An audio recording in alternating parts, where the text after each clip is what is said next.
18+ஆ? அப்போ இந்த ஆடை ஸ்கிப் பண்ணாமல் பாருங்கள். இன்னும் ஒரு வாரத்தில் எலெக்ஷன். இவ்வளோ நாள் நீங்கள் எப்படி இருந்தீங்கன்னு தெரியாது. ஆனால் இந்த ஒரு வாரம் எல்லாத்தையும் அனலைஸ் பண்ணுங்கள். உங்கள் ஓட்டை கண்டிப்பாக பதிவு பண்ணுங்கள். நன்றி, வணக்கம்.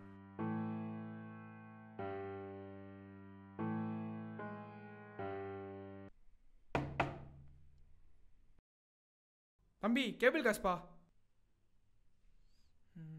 அடுத்து இந்த ஏரியாவுக்கு போய் கலெக்ஷன் முடிக்கணும். அப்புறம் அங்கே போய் முடிச்சா வேலை முடிஞ்சு இன்னைக்கு.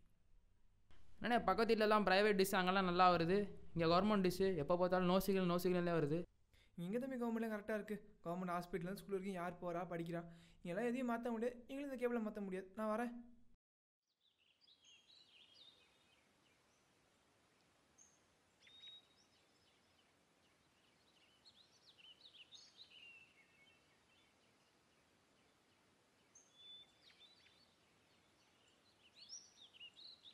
காலை 8 மணிக்கலாம்டா. நான் காலேஜுக்கு இந்த பக்கம் போகிறேன். எங்கள் அப்பா ஒயின் ஷாப்புக்கு இந்த பக்கம் போகிறாரு. 12 மணிக்கு ஒயின் ஷாப் திறக்கணும். ஆனால் கவர்மெண்ட் காலையில் 8 மணிக்கெலாம் திறக்கணும். பிளாக்ல வைக்கிறாங்க. இப்படியே போயிட்டு இருந்தா வச்சுக்கோமே, நாடே சுடுகாடுதான் மாறிடும். ஒரு நாள் மாறும்டா. மாறணும்டா, மாட்டணும், மாற்றியே தீரணும்.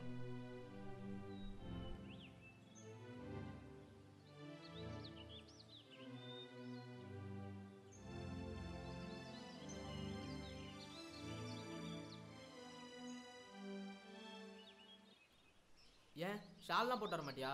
அம்மா எங்களே சொல்லாதீங்க. நாங்கள் என்ன சாப்பிட்ணும், என்ன ட்ரெஸ் போடணும், எப்படி ட்ரெஸ் போடணும் எல்லாமே நீங்களே முடிவு பண்ணிட்டா நாங்கள் என்ன தான் பண்ணுறது? இதெல்லாம் மாறுற கட்சிக்கு தான் நான் ஓட்டு போட போகிறேன். நீ என்ன பண்ண போகிறேன்னு எனக்கு தெரியல. எப்பயுமே நீங்கள் இப்போ நாங்கள் பண்ணுறதா தப்புன்னு பேசுகிறீங்க. பட் நீங்கள் பார்க்குற கண்ணோட்டத்தை மட்டும் மாற்றிக்க மாட்டேங்கிறீங்க.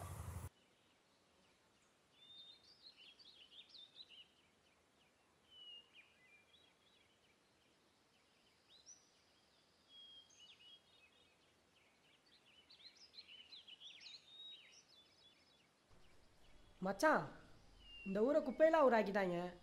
திறந்த வெளி கழிப்பிட எல்லாத்தையுமே அழிச்சிட்டாங்க. ஆனால் இந்த வறுமை ஒரு குப்பையை மட்டும் அழிக்கவே மாட்டேங்கிறாங்கடா. ஏன்னே தெரில. அதெல்லாம் இருக்கட்டும்டா. கடந்த 5 வருஷத்தில் மலை வாழ்கிறவங்க மட்டும் 612 பேர் செத்துருக்காங்க. போன வாரம் கூட என் ஃப்ரெண்டோட அப்பா இறந்துட்டார்.